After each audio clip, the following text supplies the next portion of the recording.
My friend was asking questions on Twitter, and I was like, hey, that could be my prompt for these 100 days, like just asking people questions. So that's actually how it started. Someone else inspired me.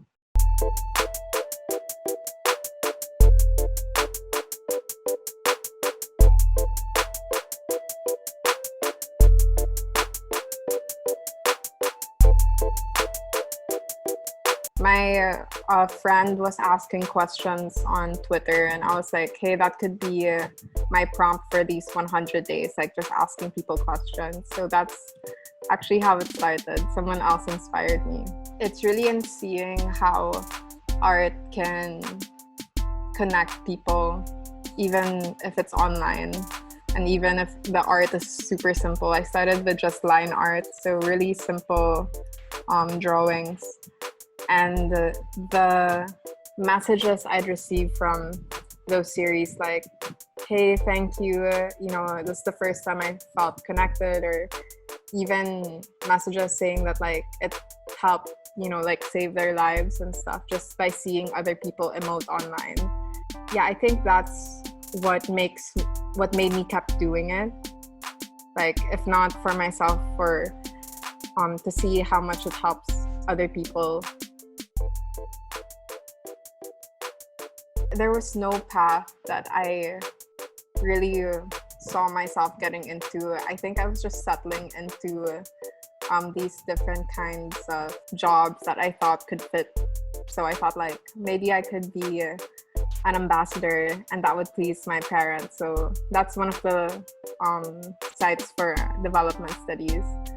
Or maybe I could, take up law school, help people in that way, or take counseling after in masters and help people in that arena.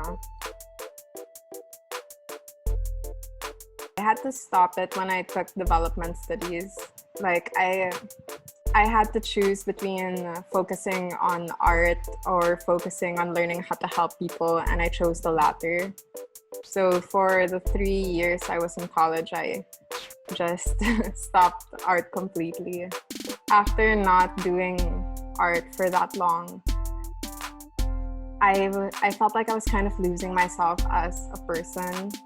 So after college, I told myself, okay, just draw every day or paint something every day for 100 days and see like how you get back into it. And that's actually how my art page started. It was supposed to be just like a personal project to help me get back into it.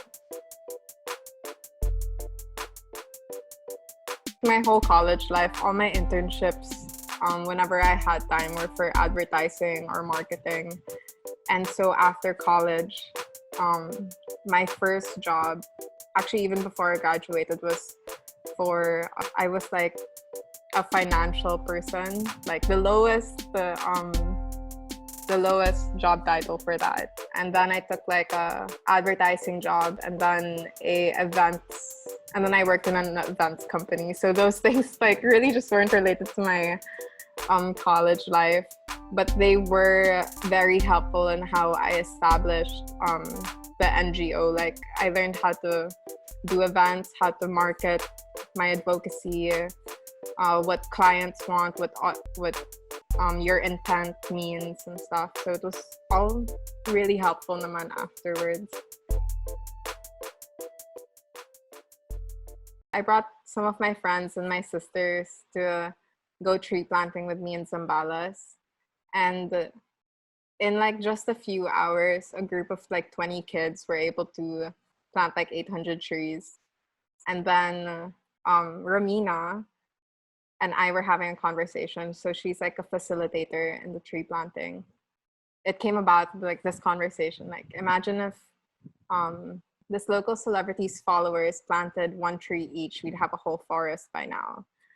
And I just like couldn't get it out of my mind. Like it kept replaying. I couldn't forget that conversation. Like imagine if every person I knew planted a tree as well. We'd have a forest and everyone they knew plant a tree.